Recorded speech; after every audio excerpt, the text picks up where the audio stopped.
Corso and Catone. Well, listen, Mark, hold on. When I say, would you have caffeine today? What the hell is that up to? Presented by Special Sauce Podcast, Studio 42 Design, and Corso Law Group. Now for the real deal New England feel, Corso and Catone.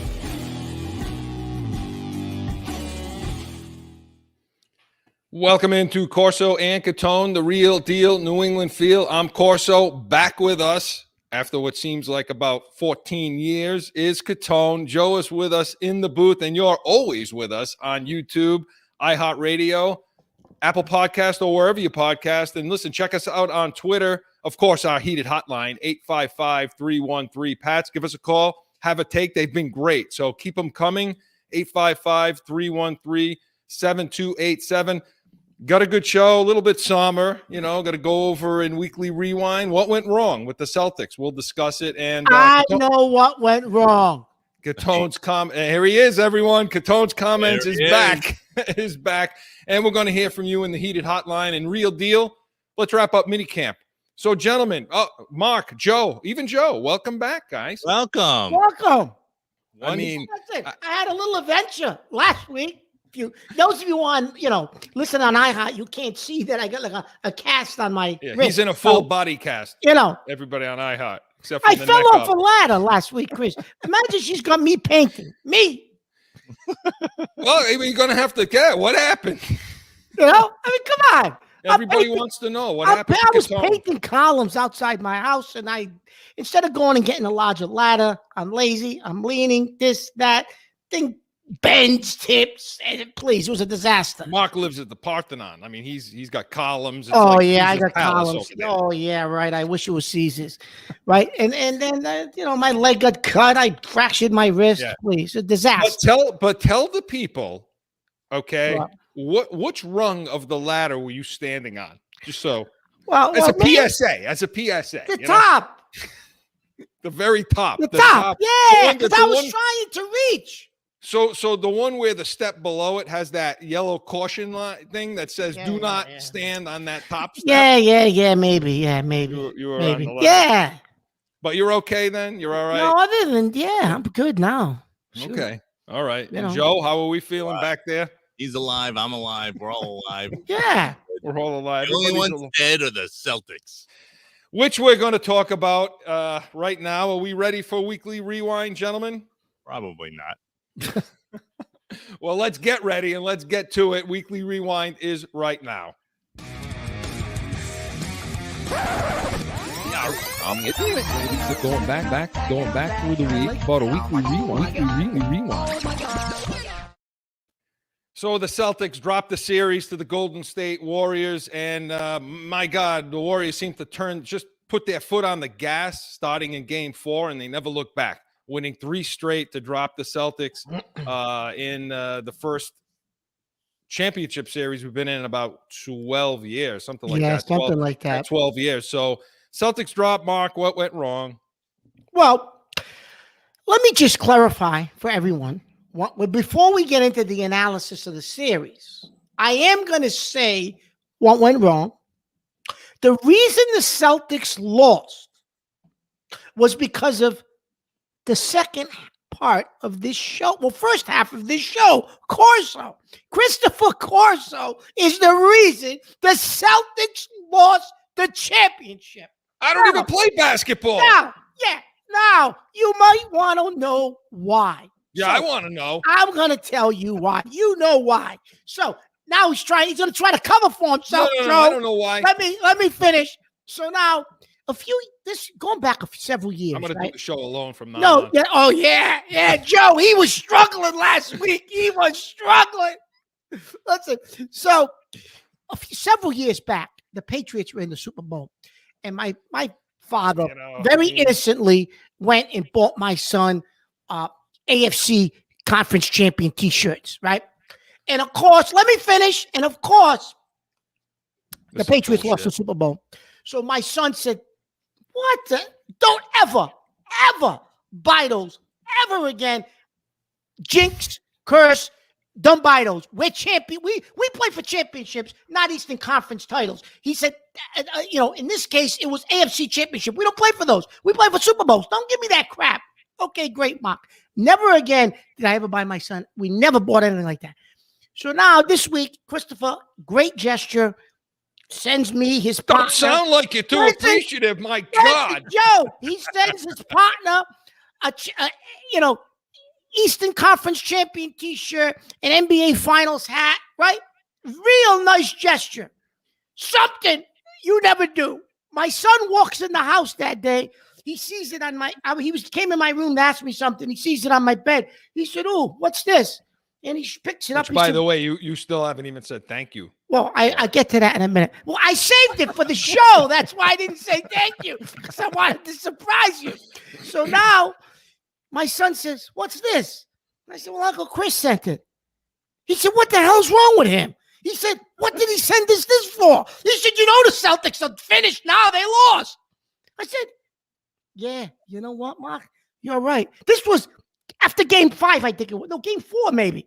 The box came in. He said, "They lost now. What the hell did he send this for?" I said, "I don't know. He's trying to do something nice." He said, "You never send these. Never, never, never."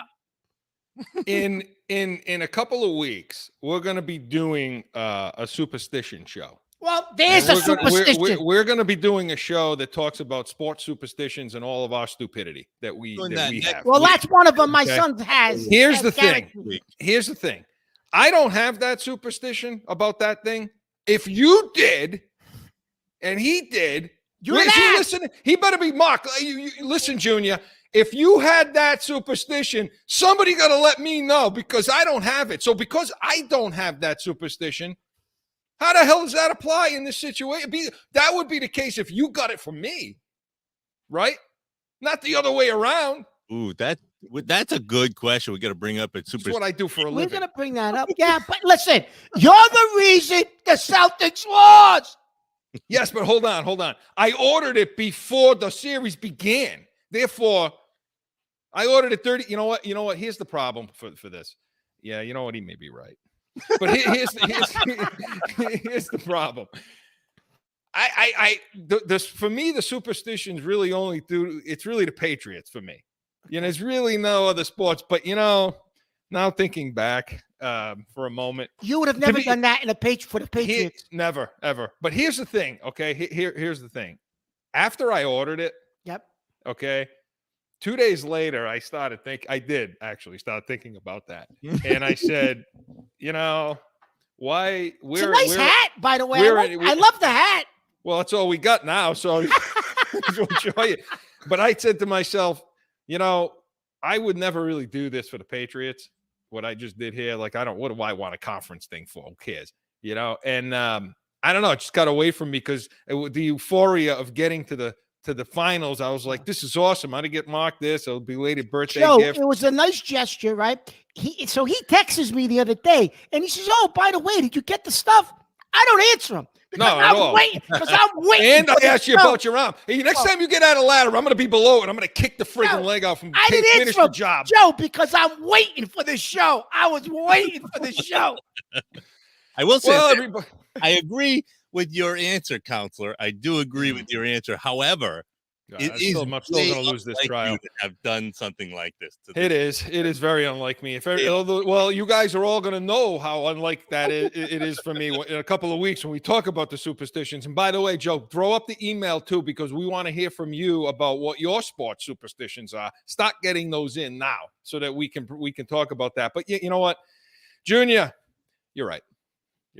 My bad. So not only do I have to live with 2007, now I have to live with 2022. Hey, let's just go for the Bruins and the Red Sox too. The hell with it. Yankees, well, every time. Let me screw those things up too. Well, okay. Well, by the way, you did screw up 07, but we'll get into that when we talk about the Super. You've gotten into that enough. You've gotten into that quite enough, Mr. Catone, with your broken arm. Tell us why, though. Why did they lose this series, Mark? What are we talking about? What the hell's happening there? Chris, they just became, it seemed like they became, well, first of all, let's say this. I think Golden State was a heck of a lot better than you and I gave them credit for, right? I mean, we knew they had Curry. Obviously, everybody knew they had Curry. And Thompson, but Thompson wasn't 100%. But the rest of that team and what some of those guys did, like Poole and Wiggins, especially Wiggins, we really underestimated, I think, what they actually had. Did anybody see that coming, though, with those guys? No. And defensively, Chris, they were a hell of a lot better than we thought they were. I mean, neither one of us realized they were the number 2 defensive team in the league. No, I didn't. Pretty much most of the season. And that kid, Wiggins, he's almost like a shutdown guy. I mean, Tatum's getting a lot of shit.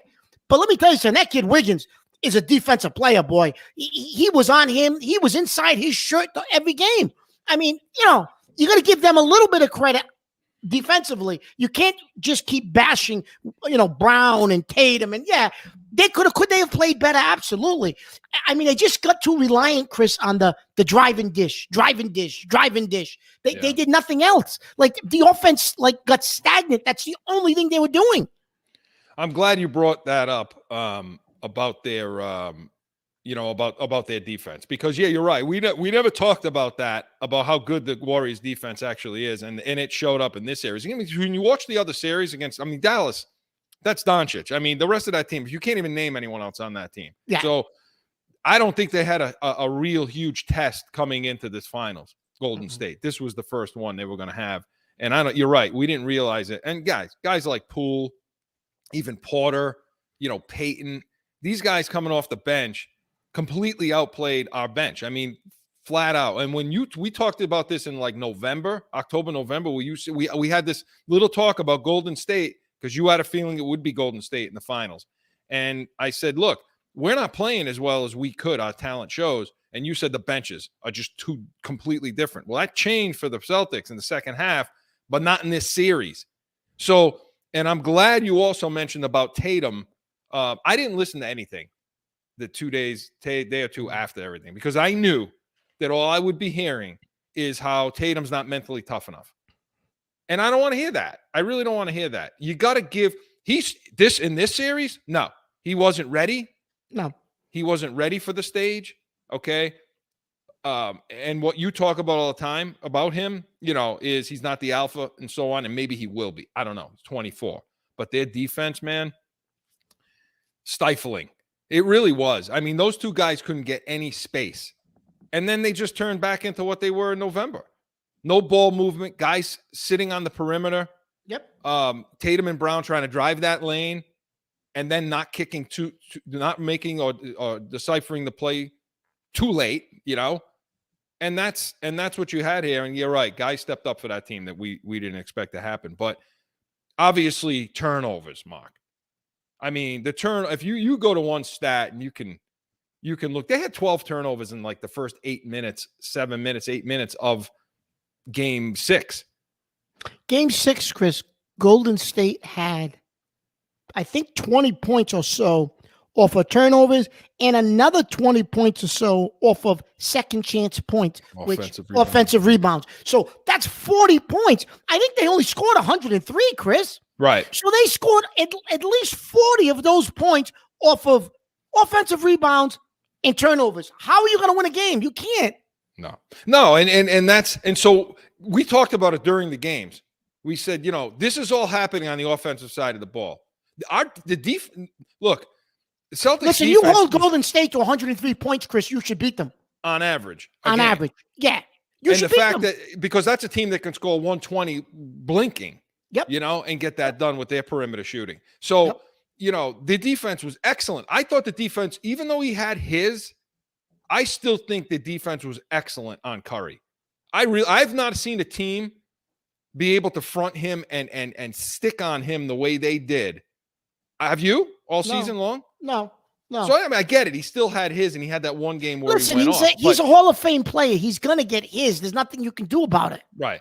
But again, when it was when push came to shove, they locked down on him somewhat. It's the other guys you did. So I didn't have a problem with the defense at all. You're right. Everything on the offensive side of the ball was the turnovers, the offensive rebounds, and all the points off. Yeah. But now we look. So go deeper into this turnover situation, because I have an idea as to why there's so many turnovers. But why they turn the ball over so much? First of all, I will a couple of things. I think first of all is. It didn't seem like Udoka had any set plays, Chris. He tried a couple, it looked like, in game 6, right out of the gate, when they got that 10-point lead, right out of the gate. He set up a couple of plays. It looked like they had set plays for Horford to take advantage of their height under the basket. And then all of a sudden, Golden State had a couple of turns, took a couple of balls away from them, scored, got into a little bit of a flow, and it seemed like the Celtics got away from that and said, okay, we're going back to what we've been doing, just kick it and shoot it, kick it and shoot it.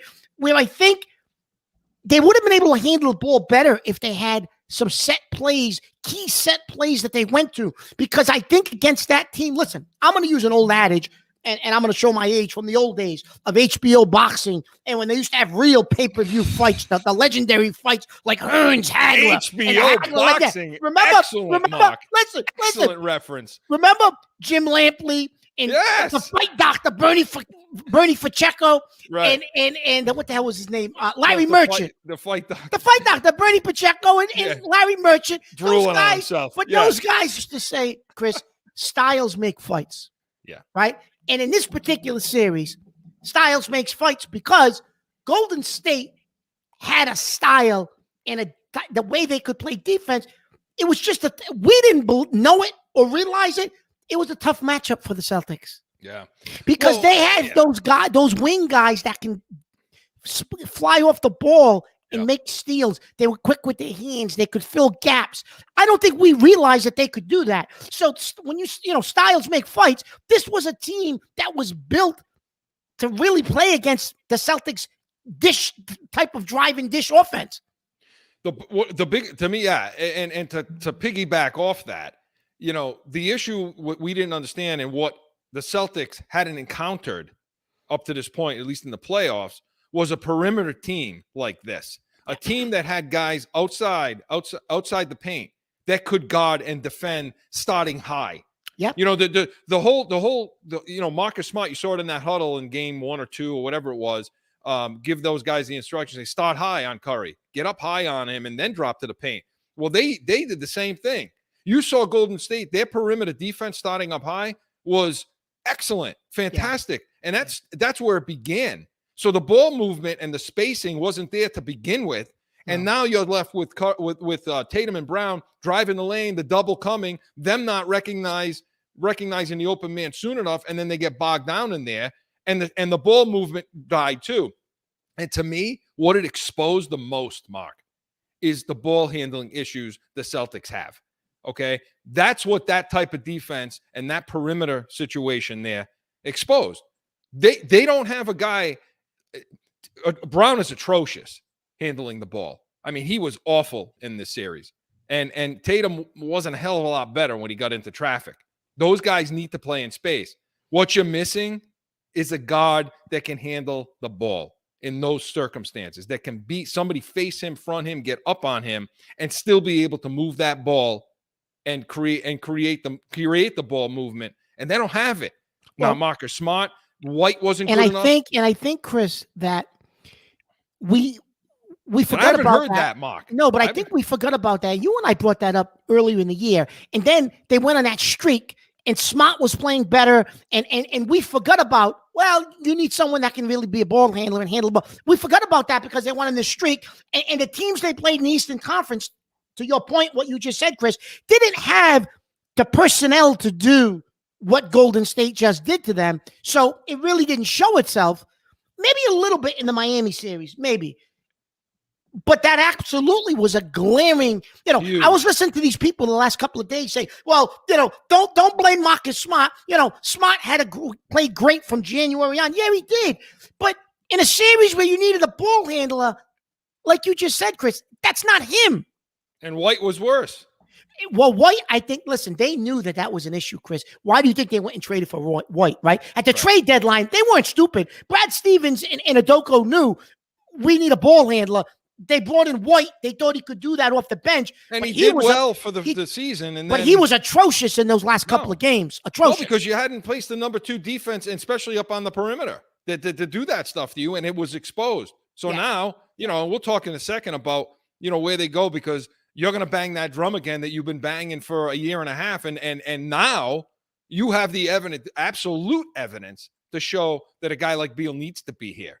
Okay, so and we'll talk about that, but Mark, the inexperience. See, now when something like that happens, and I don't like Kerr, but you got to tip your cap to him. He won the coaching battle here. Yeah, he understood what needed to be done. He pulled those guys up top, and he had them at like Chris. max. How about the roster? How about the lineup change? The starting lineup change he pulled. You were amazed. You're like, he had the balls to do it. To stop Porter. I mean, and give Poole as many minutes as he had, and Peyton. That takes a lot of nerve, man. And he's got the medal, though. He's got the experience. And when you have won 3 of them, and you have veteran guys, let's not forget our stars, 20, 24, 25, 26. Curry is 34 years old. You got a decade in between those 2 guys. You got Steve Kerr that's been in that situation. Udoka has not. And you saw it, Mark. And a more experienced coach, I'll bet you if you sat down with Udoka right now and asked him, he would probably tell you, you know what? We need to post up more. We need to take advantage of Draymond's age. We needed to get down and Looney. We needed to have Williams do a little more. If Robert Williams was healthy, Chris, I think it would have changed the series. But listen, This is I scene. think he would have dominated. See behind me right here? That's Marcus Smart telling everybody in the huddle to this is the replay I'm watching, to get up on Curry. But anyway, go ahead, Mark. Robert Williams, Chris, I think would have made a big, if he was 100% healthy, would have dominated this series, because that was the one area that we needed to force the issue, but we didn't have anybody there to do it. No. And don't get me wrong, I give him credit for doing what he did, Chris, because I'm going to tell you something. He was nowhere near 100%, and he gave you, he was blocking shots, playing some defense. He did the best he could. Yeah, he had 5 blocks in that game 6. Should have had 6 blocks with that bad call. But they should have been posting up more. They should have forced Golden State to drop down into the paint with their perimeter guys, and that would have given space. They should have played from post out rather than drive and dish. Absolutely. And they played drive and dish instead of post out, and they didn't do that. And you're right, Chris. Horford could play that game. Absolutely. They should have try to post Tatum up. Do something. Exactly. To do different things. Because 6'8", Tatum 6'8", he'll have his way on any of those guys. And so they didn't do that. And that's the inexperience of the team. That's the inexperience of the coach. Yeah. And not being on the stage before. And and even Horford said it, and he's a vet. There were things in the finals that happened that I wasn't expecting, let alone a 24-year-old. And I'm not giving him an out. I'm not giving an excuse. This is not an excuse. It's an explanation. Okay. And there's a difference between the two. So and again, those guys get paid too over there. So listen, I'm going to say this. Listen, you're right. It's an explanation. It's not an excuse. And because we're the first people to give credit. Hey, we gave credit to Golden State. We didn't realize that they were that good defensively. And listen, I'll say this, because there was a question. You and I have had this debate during the course of the last year. The best player on the court in the finals was Steph Curry. It wasn't Tatum. Okay. And we've debated that, you and I. And Tatum will be. Obviously, he's 24, but the best player on the court in that playoff series was Curry. And earlier in the year, you thought, no, with the best player on that court, it's going to be Tatum. It was veteran experience. Absolutely. They've been through wars, Chris. They've banged against LeBron. They've banged against all these teams. They're a veteran team who's been through wars. And when you've been through wars, we made the analysis, you and I, the other night. We were talking during that game 6 of when the Patriots went into Arrowhead.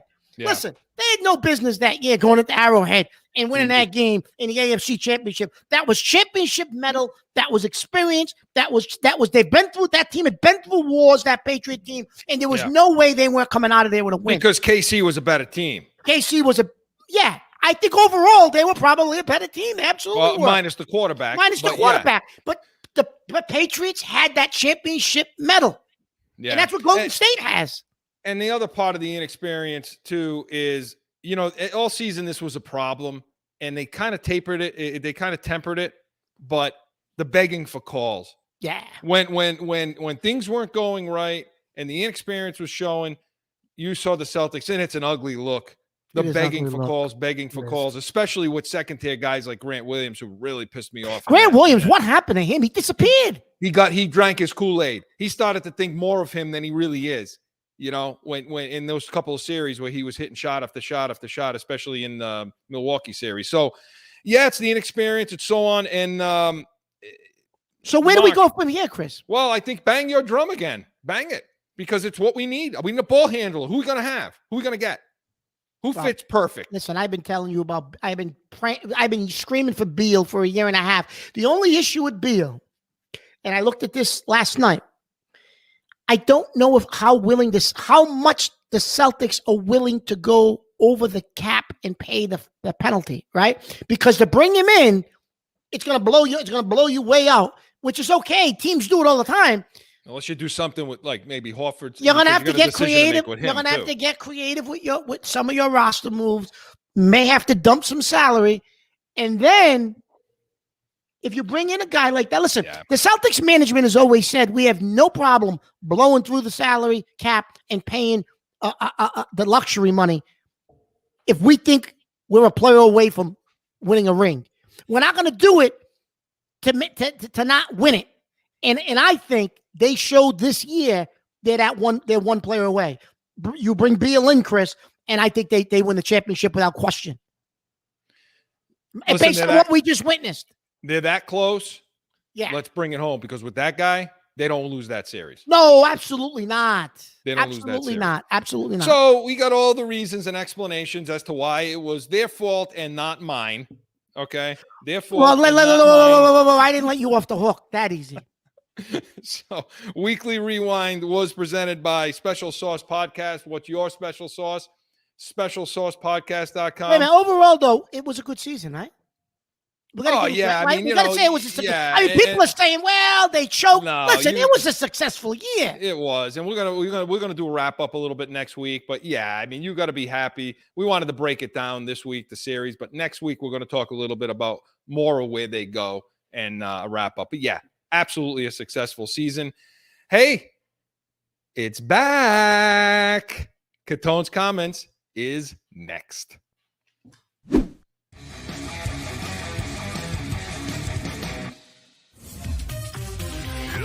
Special Sauce Podcast. You liking the sauce? The sauce is good, man. This is start off finance Kratos Custom and let 'em read.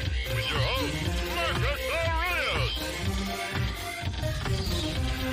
Tune in to Special Sauce Podcast wherever you podcast. What's your special sauce?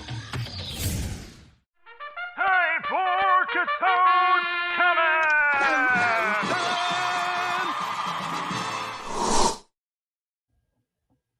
Couple of things this week I want to talk about since I've been away with this wrist. First of all, I want to talk about Corso's crisis. What the hell was that? A couple of weeks ago, he does Corso's crisis. Here we go. Here it is. No, I got to address Corso's crisis. Listen, all kidding aside. Be nice. I'm going to be nice. All kidding aside, I had personal experience with exactly what he was talking about. When my son was like, I don't know, he might have been like 7, I think. I coached his instructional baseball team, right? Me and another father. And listen, we had a nice group of kids. Listen, that age, you're trying to teach kids how to play the game. Fundamentals, how to get them ready when they get a little bit older. You'll take those fundamentals and you learn. You're 7 years old. It isn't the New York Yankees, right? You're teaching them fundamentals. But it was competitive in the fact that they had playoffs, they had a championship, whatever, right? Okay, whatever. They're 7, 8, 9 years old. Who cares? So at that point, I had 3 kids that could play. 3 kids. I had my son and 2 other guys that could actually catch a baseball. The rest of them, they were just learning. They'd never put a glove on, for crying out loud. So we're teaching them basics. We're teaching them fundamentals. I had one of the kids that could actually play a little bit. I had to make him the catcher so somebody could actually catch a baseball from the pitcher. I had the other kid at first, and I had one at short. And I had the only 3 kids I had that could play the game at those 3 positions. What are you going to do? Well, we won like 1 game all year, maybe 2. I don't know, right? And then we went to the playoffs. Everybody made the playoffs because it was 7 years old, and I think we won. We actually beat a team in the playoffs. Everybody was shocked, right?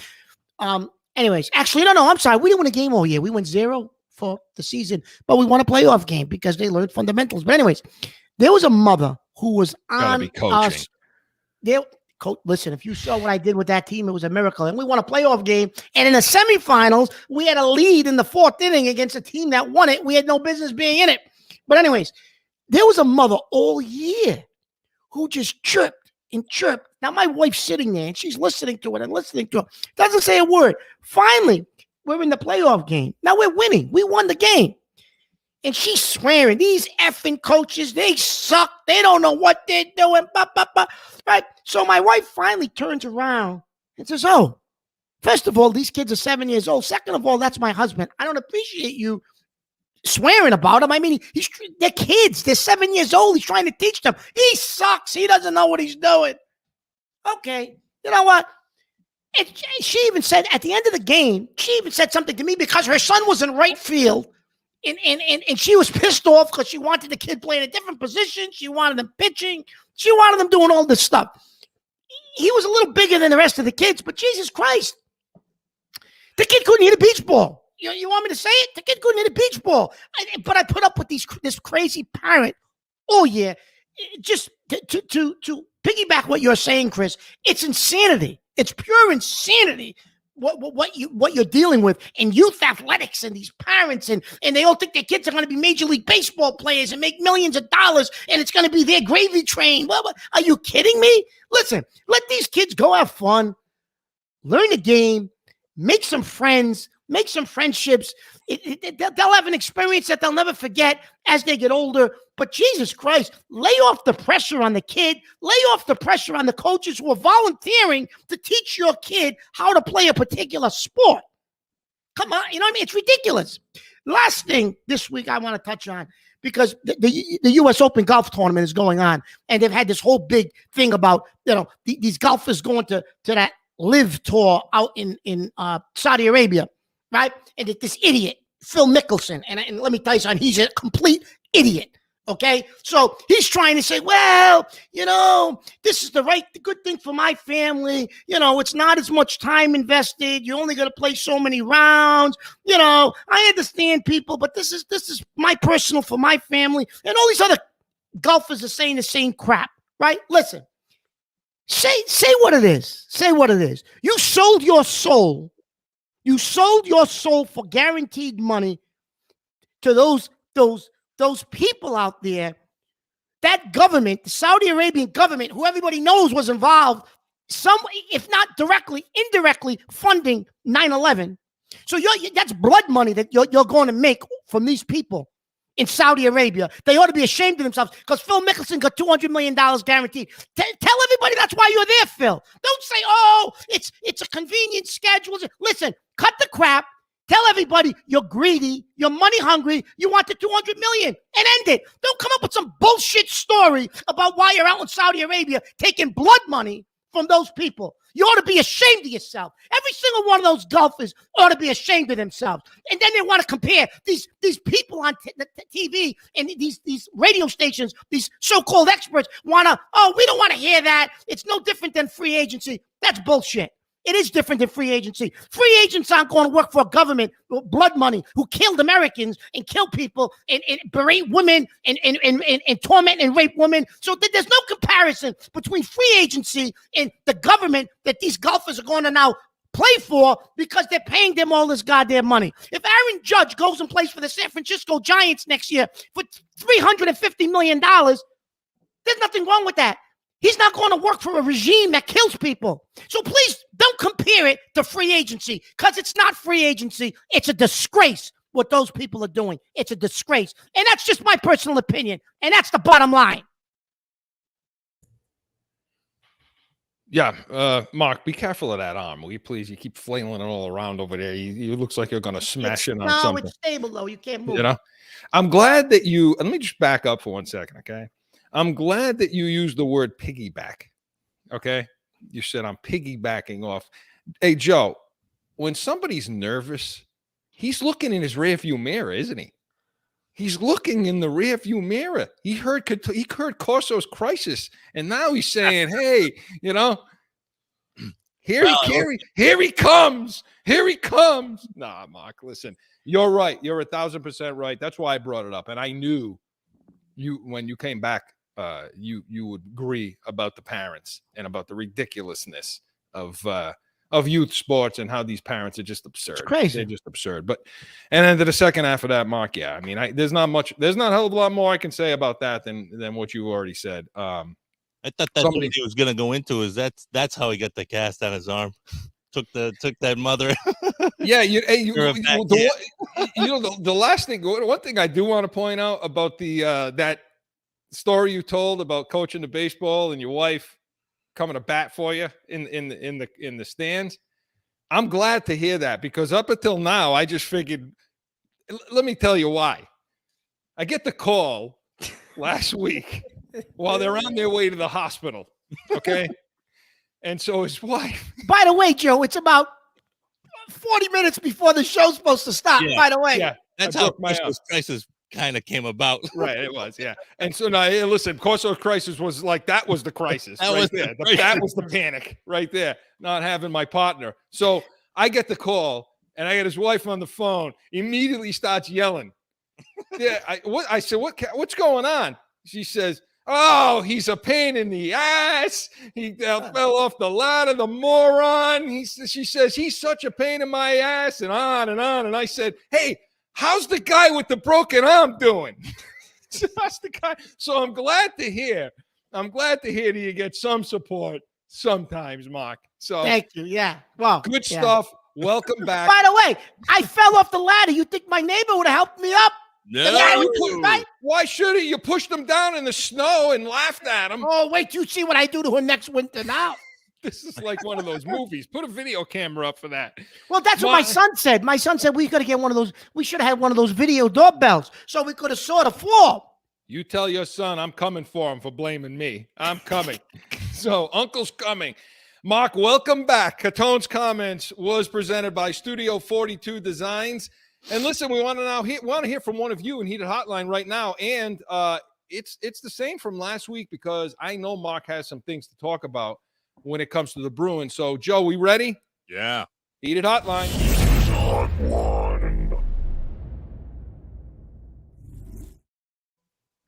Sonny from Cranston.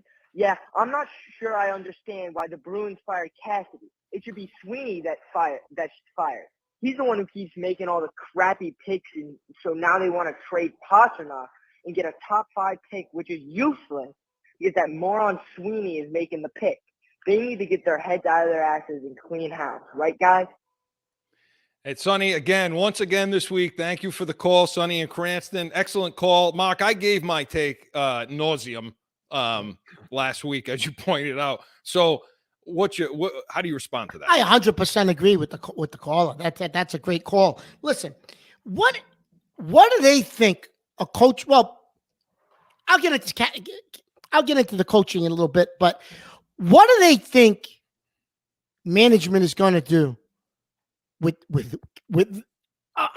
trading Pastrnak for what? For that imbecile? And then you got Neely. Like, they were just Neely. Listen, Neely hires the GM.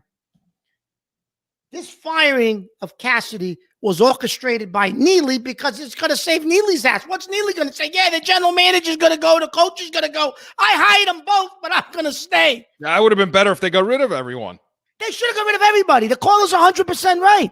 100% right. They should have got rid of everybody. Because, listen, they have no young talent on the team. Why is that?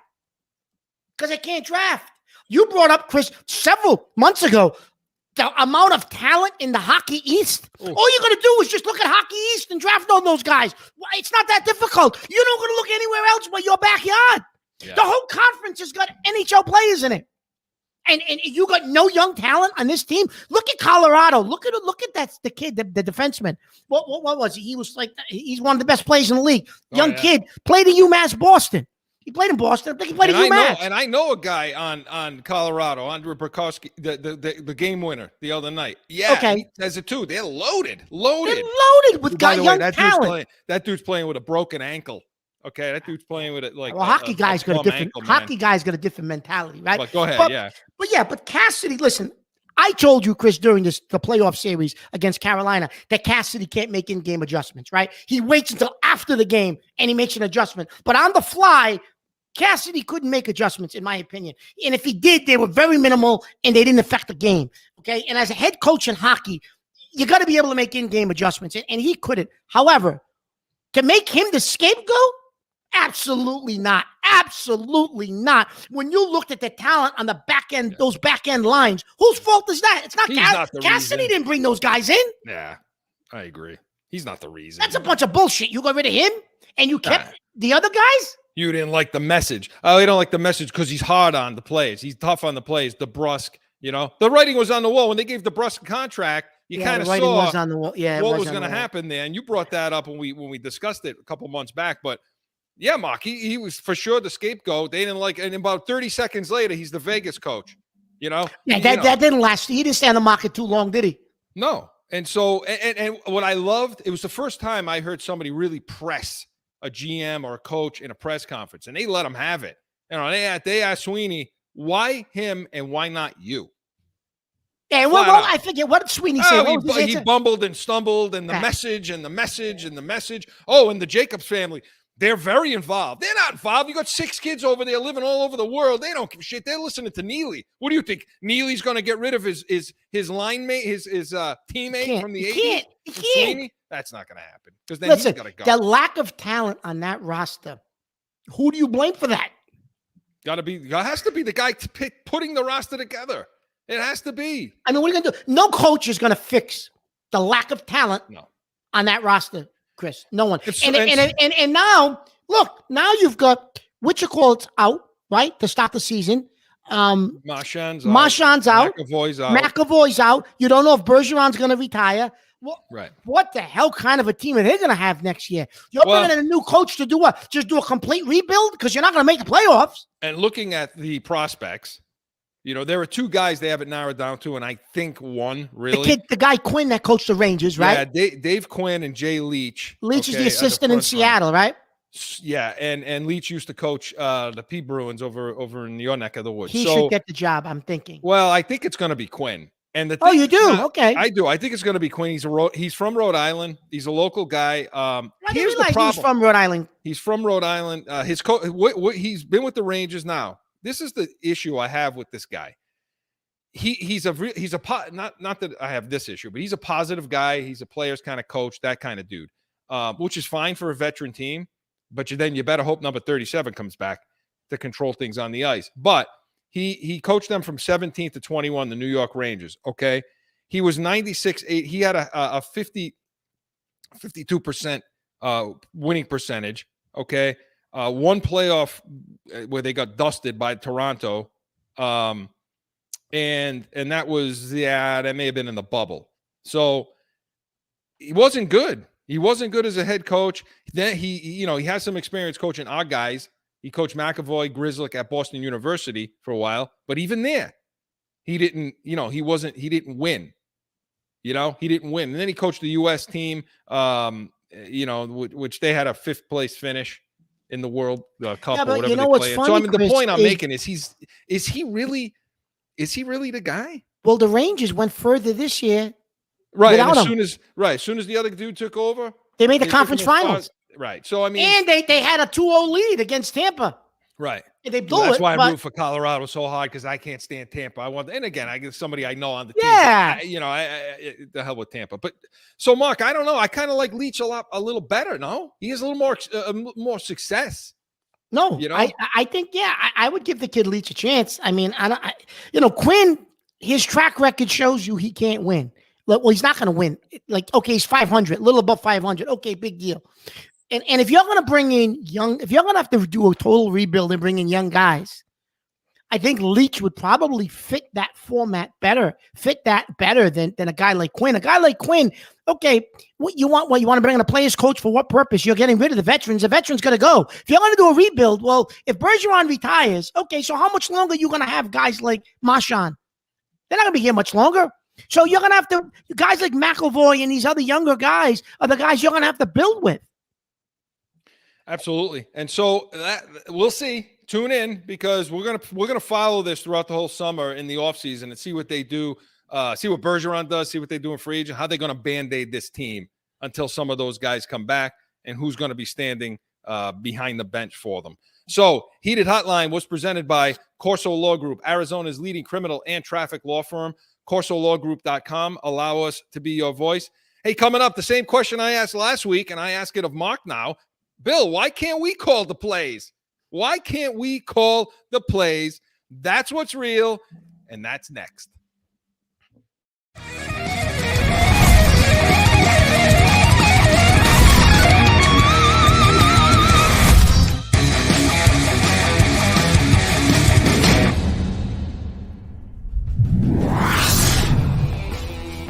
It's that time again for a timeout for a message from one of our sponsors. No one ever thinks they will be in the need of a criminal or traffic lawyer, but things happen. Corso Law Group is Arizona's leading criminal and traffic law firm. Their 20-plus years experience and attention to detail has helped thousands of people all across this great country who found themselves in a situation in Arizona. So whether it's a traffic ticket or if you need reduced DUI or more serious issues, call or go online to CorsoLawGroup.com and talk with these expert attorneys who I know will help you.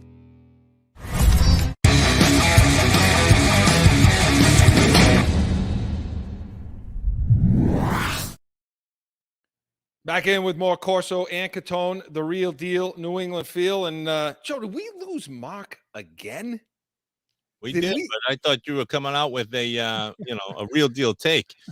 So let's put him in the close up right now. Get your real deal going. Well, listen, that's the deal. That's the same question from last week. And if Mark gets, I'm sure Mark will be with us again. Joe, is Mercury in retrograde today? No, not anymore. But I think we got him back. I don't know what the hell happened. I just went. Listen, the question is again, why can't we call the plays, Bill? That's the real deal. We ready for it? I want to hear Mark's take. Oh yeah. All right, Joe, let's have it. What are you writing now? So I'm working over here. You're talking about nonsense. I'm working. That's why we are the real deal New England feel. It's going to be real.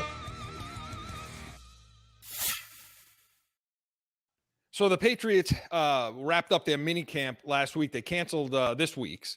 They were supposed to have 3 more practices. Bill canceled it. Not new, nothing new. No. Things he's done before. And there's been a lot of teams around the league that have done that this week that have canceled the last 3 practices. He was over in Boston helping the Bruins pick their roster. Right. He was helping me order the Celtics hat and T-shirt for Mark. But anyway, so the question I asked last week, Mark, to everyone out there is, why can't we call the plays? The big deal of the week was talking about who's calling the plays, what was Patricia's role, who was relaying things into Mac Jones on the offense, and how much of a role was Bill having. And I know you have some players you want to get to and talk about. We will for sure do that.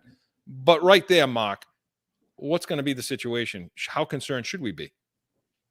I think you've brought it up in the past. Listen, I know that Judge and Patricia are getting a shitload of abuse because, they're not a great manager of people, right? But that doesn't mean that they don't have X's and O's knowledge and ability, right? Like you always say, we had the best special teams in the league, and Judge was a big part of that for a couple of years. And Patricia, say what we want. I hate that bend but don't break. That's what I told everybody last week. Mark hates that crap. But we had a top 10 defense pretty much every year, even though I hated it. I think Patricia has knowledge.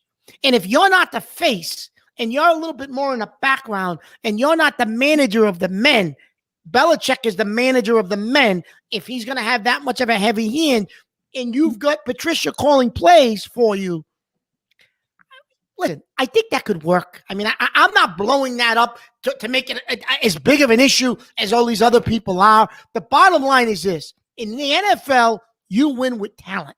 And if you got the talent on that side of the ball, you're going to win. And our problem the last 2 or 3 years has been we haven't had the talent on that side of the ball to make a difference and to win games against teams like Buffalo and Kansas City. So if that changes, I honestly – calling the plays isn't what is going to make or break us, I don't think, at this point. Don't get me wrong. Long range, I don't think those guys are going to be calling plays. I think there's probably another plan for that. But I think this is a bridge to that point.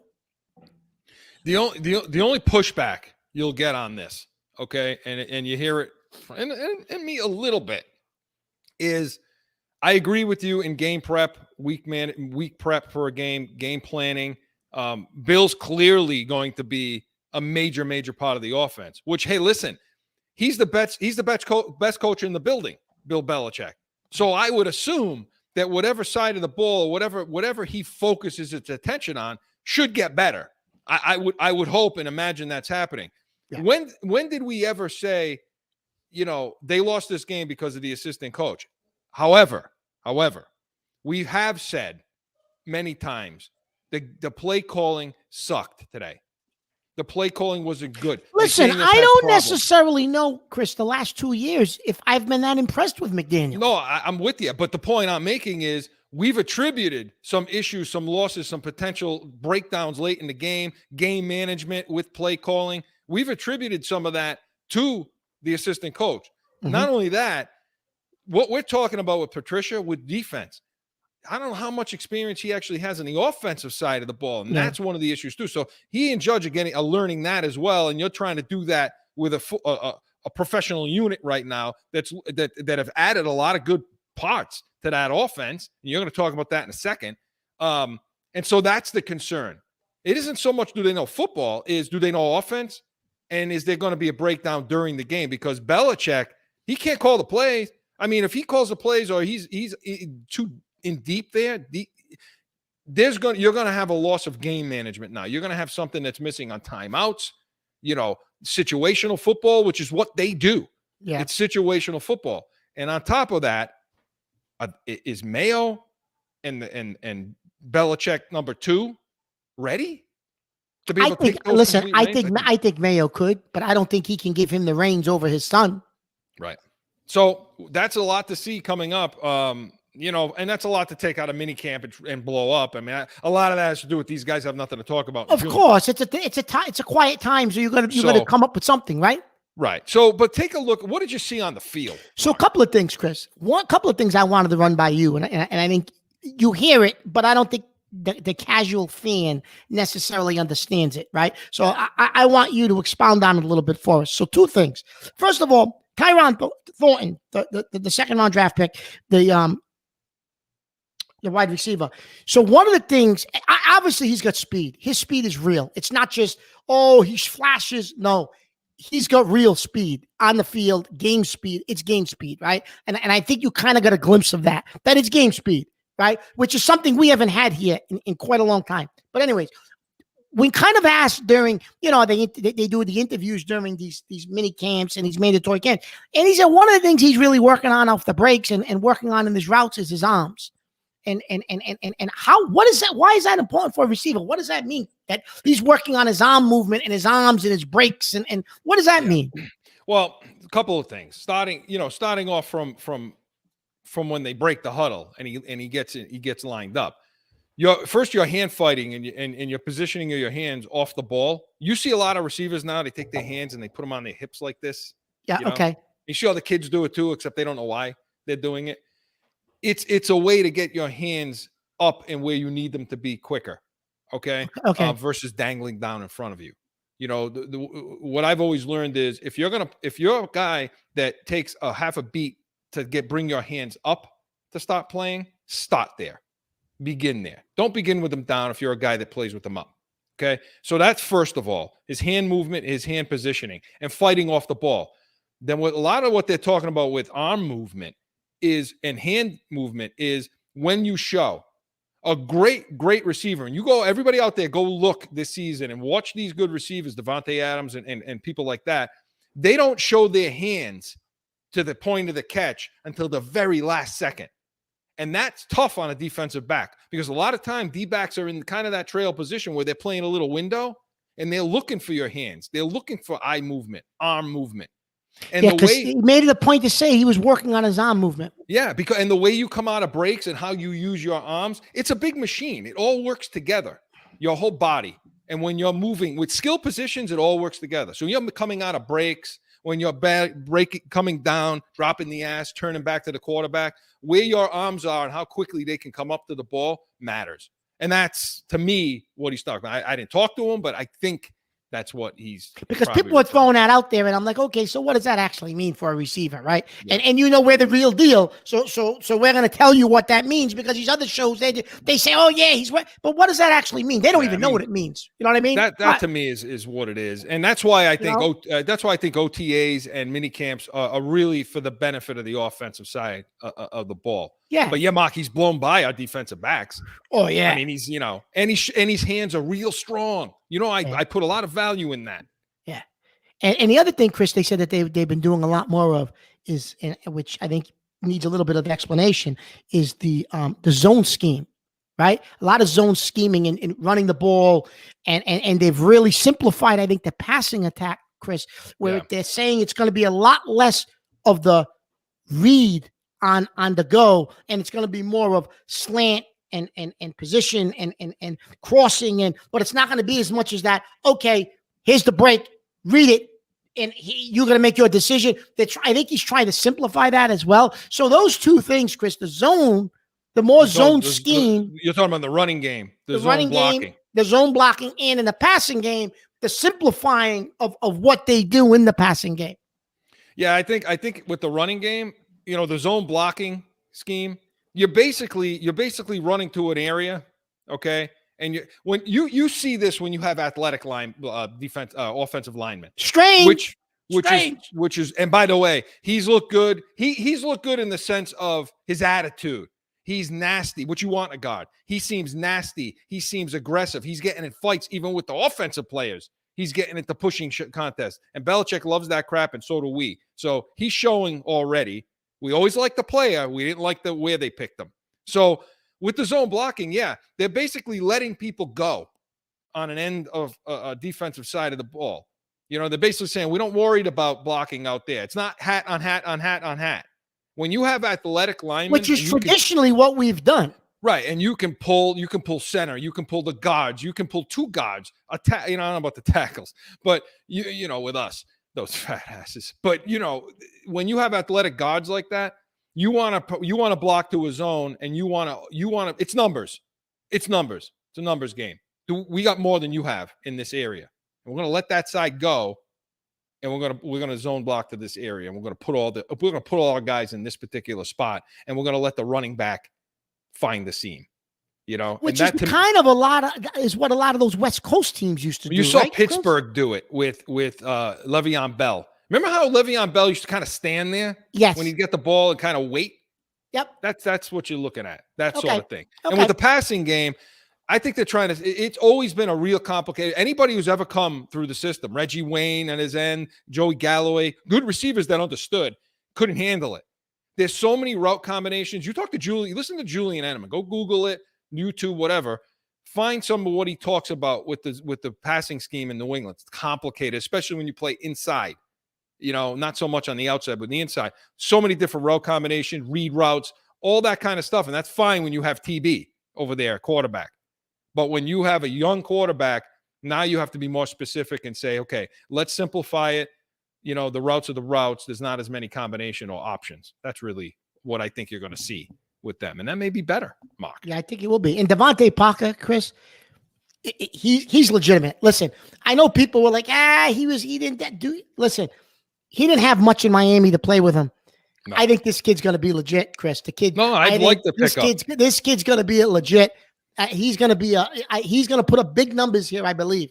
And I don't, getting back to Thornton, I don't think they're going to redshirt him because playing the X, playing the outside, it's limited. You kind of job is your job. There's not a lot of reading being done. There's some, but not a ton. So, and we got to get going. But tell me, give me a take on Mac. I spoke on this. Give me your take on Mac Jones. Listen, I think Mac Jones is taking more of that. Listen, I'm going to use this line, alpha male, because we just talked about it where we don't know if Tatum's there yet. He may be. I think Jones at this young of age, Chris, is that alpha male. I mean, he stopped a passing drill to show them what he expected the receiver to do. And instead of sliding, he wanted the precise cut instead of sliding it towards the sidelines. And he actually got in the route and showed them and said, this is what I want. This is what I want. So great. He's in much better shape. I know you had said last week, I listened to you.